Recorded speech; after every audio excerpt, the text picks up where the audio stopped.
Assalamualaikum warahmatullahi wabarakatuh. Selamat pagi anak-anak. Bagaimana kabarnya? Iya, tentu lebih bagus ya dari hari-hari kemarin, sehingga kalian bisa belajar dengan baik. Oke, kita ketemu lagi sama Bu Lani dalam bidang studi PPKN, Pendidikan Pancasila dan Kewarganegaraan. Oke anak-anak, sebelum pelajaran kita awali, kalian siapkan dulu buku paket kalian dan jangan lupa dengan pensil, sehingga kamu bisa memberi tanda dengan pensil mana-mana yang perlu untuk kalian catat besok. Oke, sebelum materi PPKN kita awali, mari kita berdoa menurut agama dan kepercayaan masing-masing. Berdoa mulai. Selesai. Oke anak-anak, dalam pertemuan ketiga ini ya, di bab 4, mari kita lanjutkan. Bab 4, keberagaman masyarakat Indonesia dalam bingkai Bhinneka Tunggal Ika. Tujuan pembelajaran masih tetap sama seperti pertemuan 1 dan 2. Yuk kita lanjutkan. Kita sudah sampai B. Arti pentingnya memahami keberagaman di Indonesia dalam bingkai Bhinneka Tunggal Ika. Yang kemarin yang A apa nak? Oke. Keberagaman dalam masyarakat Indonesia. Kita lanjutkan ya nak.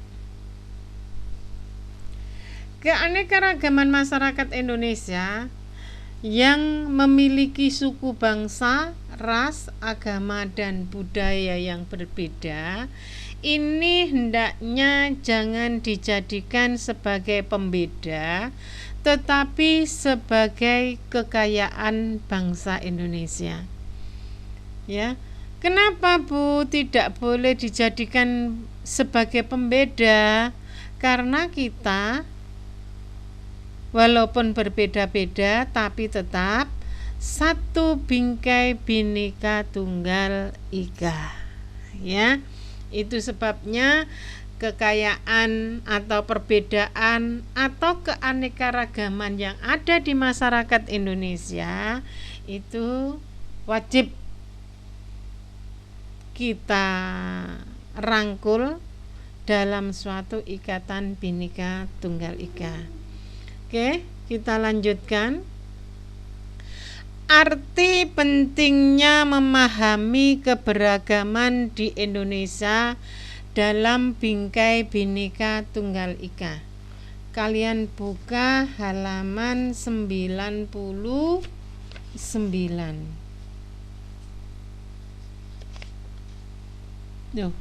89 mungkin ini ya. Kita buka sama-sama. Lani keliru.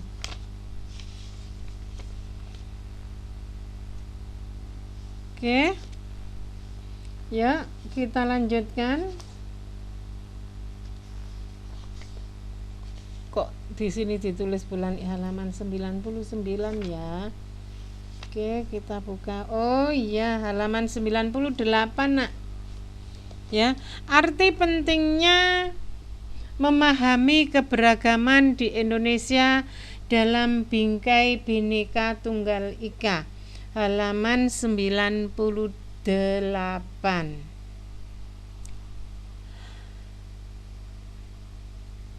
Penting sekali memahami keberagaman dalam masyarakat Indonesia yang ditujukan untuk mengusahakan dan mempertahankan persatuan dan kesatuan negara Republik Indonesia, Negara Kesatuan Republik Indonesia, atau biasa disingkat dengan NKRI. Tanpa kesadaran akan keberagaman yang kita miliki, bangsa Indonesia bisa saja terjerumus ke arah perpecahan. Ya. Makanya kita harus benar-benar mempunyai kesadaran terhadap Bhinneka Tunggal Ikaan, keberagaman yang ada di negara kita. Supaya apa? Kita bisa mempertahankan persatuan dan kesatuan negara kesatuan Republik Indonesia. Oke. Keberagaman masyarakat Indonesia memiliki dampak positif sekaligus dampak negatif bagi diri sendiri, masyarakat, bangsa, dan negara.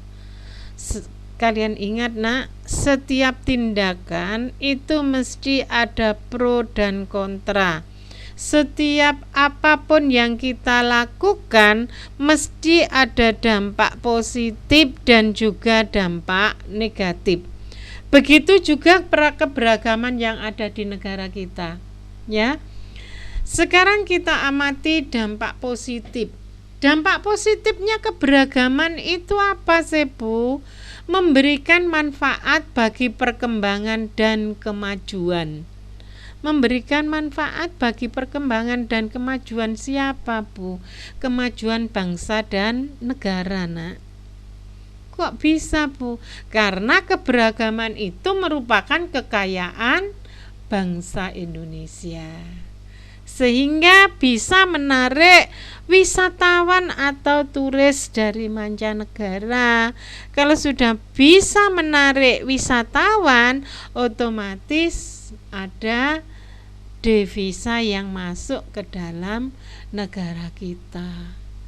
Oke, sekarang dampak negatifnya mengakibatkan ketidakharmonisan bahkan kehancuran bangsa dan negara. Apa iya, Bu? Iya, biasanya itu kalau kita hidup beragam, berbeda-beda di Indonesia itu multikultur agamanya. Ya, agamanya disebut bulan multikultur, beragam, nak. Ada Islam, ada Kristen, ada Hindu, ada Buddha, dan lain-lain, ya. Karena berkeberagaman itu bisa mengakibatkan ketidakharmonisan kalau tidak mempunyai kesadaran atau kalau tidak bisa mempertahankan persatuan dan kesatuan. Kemarin itu Bu Lani sudah menjelaskan apa sih, Bu, persatuan dan apa sih, Bu, kesatuan sudah kan? Nek persatuan itu gabungan dari beberapa kelompok atau golongan yang dijadikan satu untuk mencapai tujuan. Sedangkan kesatuan itu adalah hasil dari persatuan. Pinter. Ya, masih ingat. Semoga kalian semua masih ingat. Sekali kamu mendengar, kamu membaca lagi di buku paket, kalian rangkum, insya Allah demikian kamu akan mengerti dan lebih pintar. Oke? Bagi bangsa Indonesia, keberagaman suku bangsa, budaya, agama, ras dan antar golongan merupakan kekayaan bangsa yang sangat berharga. Ya, merupakan kekayaan bangsa itu sangat berharga. Keberagaman bukan merupakan unsur perpecahan, namun justru yang menciptakan kesatuan bangsa. Ini dipertegas lagi. Kesatuan adalah upaya untuk mempersatukan perbedaan suku, adat istiadat, ras dan agama untuk menjadi satu, yaitu bangsa Indonesia. Hal tersebut sesuai dengan semboyan negara kita, Bhinneka Tunggal Ika. Bhinneka Tunggal Ika adalah moto atau semboyan bangsa Indonesia. Dalam buku 4 Pilar Kehidupan Berbangsa dan Bernegara tahun 2012 halaman 196, di mana dalam buku tersebut mengutip pendapat Suhandi Sigit yang menyatakan ungkapan Bhinneka Tunggal Ika dapat ditemukan di dalam kitab Sutasoma yang ditulis oleh Empu Tantular pada abad ke-14 di masa kerajaan Mojopahit. Jelas ya, karena ini adalah materi kalian di kelas 5 atau kelas 6. Jadi Bu Lani hanya mengingatkan bahwa Bhinneka Tunggal Ika adalah semboyan atau moto bangsa Indonesia. Ya. Bhinneka Tunggal Ika itu ada di kitab Sutasoma yang ditulis oleh Empu Tantular pada abad ke-14. Pinter. Kita lanjutkan sayang. Semboyan Bhinneka Tunggal Ika terdapat pada lambang negara Republik Indonesia, yaitu burung Garuda Pancasila. Di kaki burung Garuda Pancasila mencengkeram sebuah pita yang bertuliskan Bhinneka Tunggal Ika. Betul ndak? Kamu amati, mungkin di rumah kamu ada. Ya, kalau tidak ada kamu cari. Oke. Kata-kata tersebut dapat pula diartikan berbeda-beda tetapi tetap satu. Ya. Jadi pengertian Bhinneka Tunggal Ika itu berbeda-beda tetapi tetap satu. Bhinneka Tunggal Ika mengandung makna meskipun bangsa Indonesia terdiri atas beraneka ragam suku bangsa, adat istiadat, ras dan agama, namun keseluruhannya itu merupakan satu kesatuan, yaitu bangsa dan negara Indonesia. Oke, Bu Lani lanjutkan. Tanpa adanya kesadaran sikap dan perilaku untuk mewujudkan Bhinneka Tunggal Ika, pasti akan terjadi perpecahan di dalam kehidupan berbangsa dan bernegara, karena setiap orang hanya akan mementingkan diri atau daerahnya sendiri daripada kepentingan bangsa dan negara atau kepentingan nasional. Ya, kalau tidak ada Bhinneka Tunggal Ika, mungkin kamu akan menjadi manusia yang egois. Tidak bisa hidup bersama dengan orang lain atau tidak bisa dijadikan makhluk sosial. Kalian akan menjadi makhluk individu, semuanya dikerjakan sendiri, ya. Iya. Terus akhirnya tidak bisa lebih maju. Oke? Kita lanjutkan, Nak. Pentingnya memahami keberagaman di Indonesia. Nah, ini materi tambahan.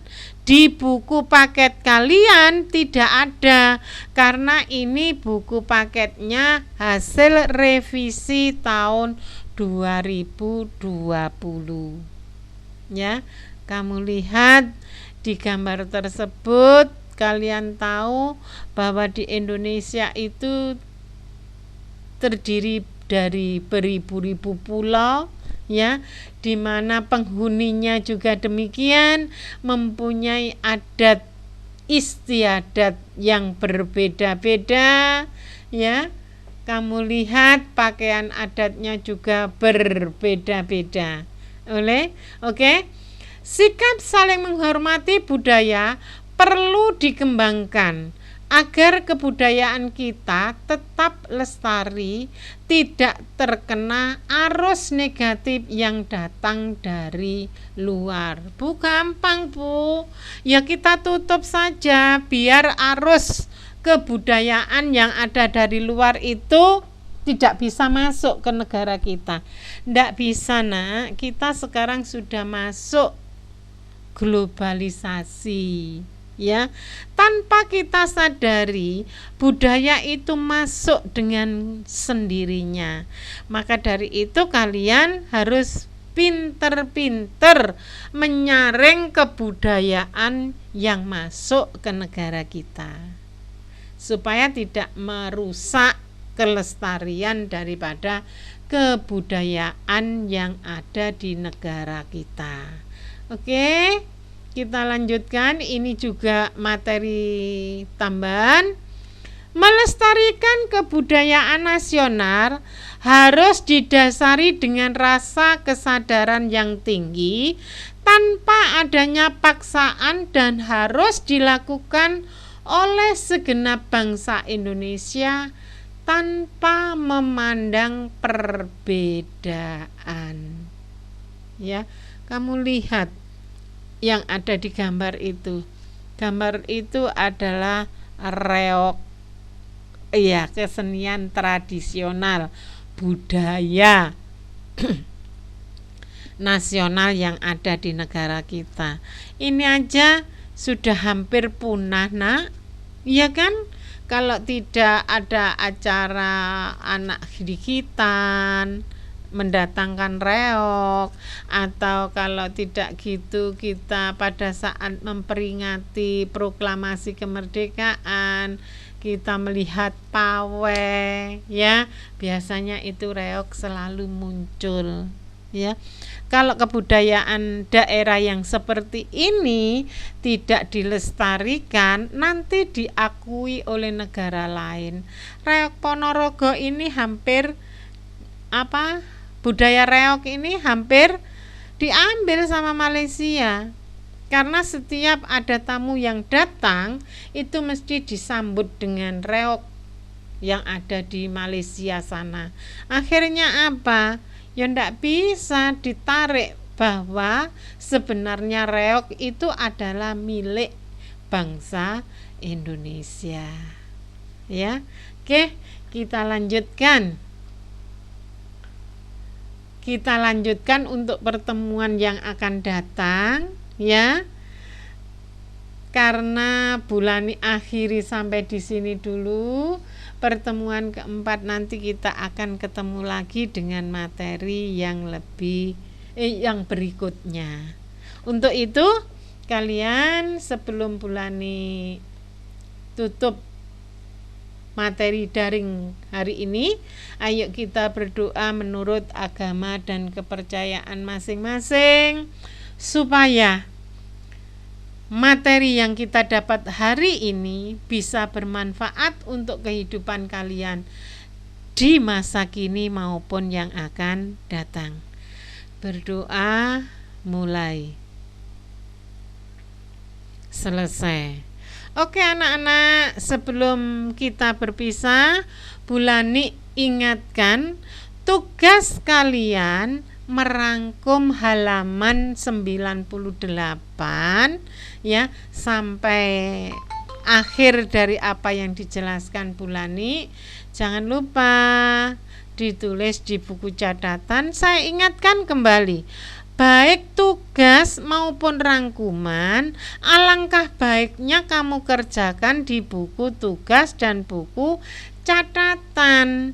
Kalau sudah demikian dikumpulkan, ya, kalau dikumpulkan itu ditunggu sampai selesai ditandatangani Bu Lani. Kalau Bu Lani berangkatnya mungkin agak siang, kamu tunggu sebentar, ya. Langsung bukunya kalian bawa pulang kembali supaya tidak menumpuk di mejanya Bu Lani dan supaya tidak hilang. Jelas ya anak-anak? Oke, tugas kalian merangkum halaman 98 sampai dengan selesai yang diterangkan Bu Lani. Gitu aja ya nak, semoga bermanfaat. Assalamualaikum, dadah, sampai ketemu di materi pertemuan 4.